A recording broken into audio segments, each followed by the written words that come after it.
අපි බලමු අපි කොහොමද motion to path නැතිනම් යම්කිසි අපට අවශ්‍ය වන පරිදි යම්කිසි මාර්ගයක අපිට අවශ්‍ය ඔබ්ජෙක්ට් එකක් ගමන් කරමිට අවශ්‍ය නම් අපි ඒ සිදු කරගන්නේ කෙසේද කියා දැන් විමසා බලමු. ඒ සඳහා ප්‍රථමයෙන් ඔබ ඔබ්ජෙක්ට් එකක් ක්‍රියේට් කරගත යුතු වෙනවා. ඔබට පුළුවන් ඔබ්ජෙක්ට් ටැබ් එකෙන් ඔබට අවශ්‍ය පරිදි ඔබට කැමති ඔබ්ජෙක්ට් එකක් මේ ආකාරයෙන් සකසා ගන්න.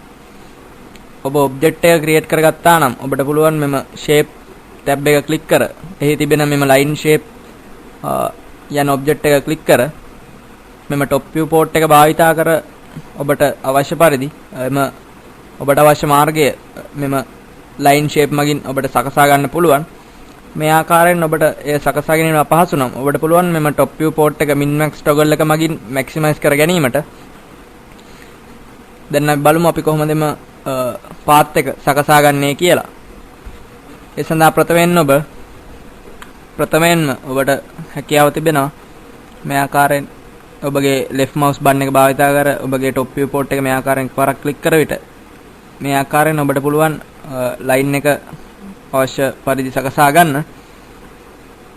මේ ආකාරයෙන් ඔබ ඒ අවශ්‍ය පරිදි දුර රැගෙන ගොස් නැවතත් ඔබගේ left mouse button එක ක්ලික් කර විට ඔබට නැවතත් අලුත් line එකක් මේ ආකාරයෙන් ලැබෙනවා. මේ ආකාරයෙන් ඔබට හැකියාව තිබෙනවා මෙම line create කරගන්න. අපි හිතමු ඔබට මෙම line එක curve කරගන්න නැතිනම් ඔබට පුළුවන් round කර ගැනීමට අවශ්‍ය නම් ඔබට පුළුවන් මේ ආකාරයෙන් එක් තැනක් ක්ලික් කර ඔබගේ left mouse button මේ ආකාරයෙන්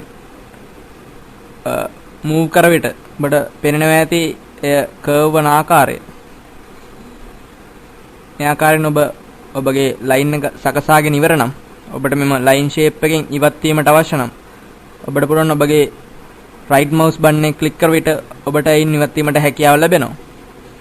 ඔබ ඒ ආකාරයෙන් මෙම path එක නිර්මාණය කරගත්තා නම් ඉන්පසු මෙම select and move tool එක ක්ලික් කර ඔබ සකසාගත් මෙම ඔබ්ජෙක්ට් එක එක්වරක් ක්ලික් කර select කරගන්න.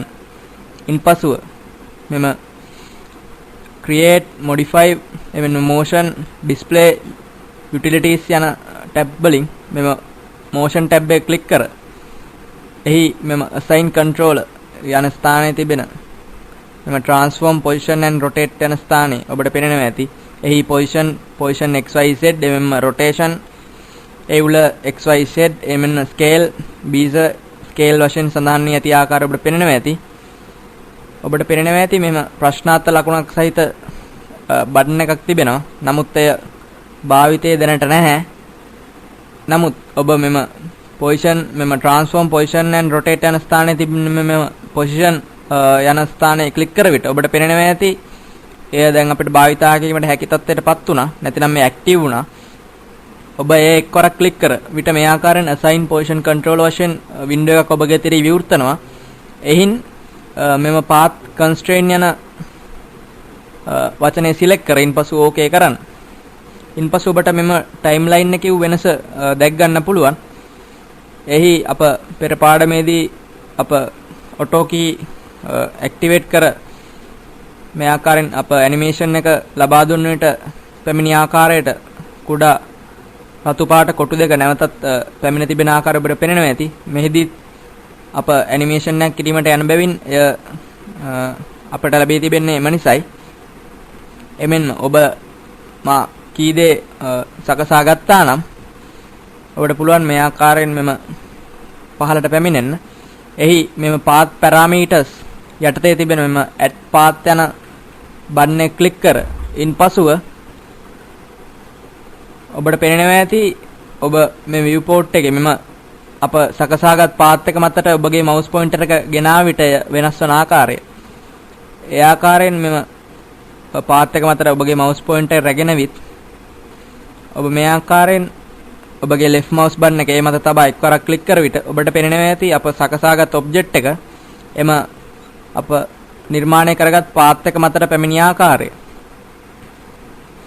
දැන් ඔබ ඔබගේ ගමන් මාර්ගයට අවශ්‍ය වන පරිදි ඔබගේ ඔබ්ජෙක්ට් එක සකසාගෙන තිබෙනවා. දැන් අපි මෙම maximize ස්වභාවයෙන් පිටතට ගොස් බලමු අපගේ animation එක කෙසේ සිදුවනවාද කියා. ඔබට එය perspective viewport එක තුලින් බලා ගන්න පුළුවන්.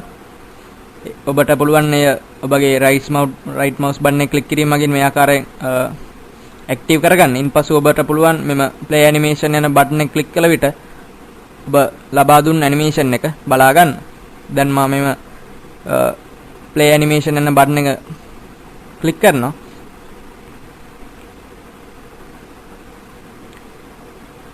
ඔබ දකින්න ඇති ඔබ ලබා දුන් එම path එකට අනුකූලව ඔබගේ ඔබ්ජෙක්ට් එක ගමන් කරන ආකාරය ඔබට මේ ආකාරයෙන් හැකියාව තිබෙනවා. ඔබට අවශ්‍ය පරිදි ඕනම ඔබ්ජෙක්ට් එකක් මේ ආකාරයෙන් ඔබ සකසාගත් යම්කිසි ගමන් මාර්ගයක animate කර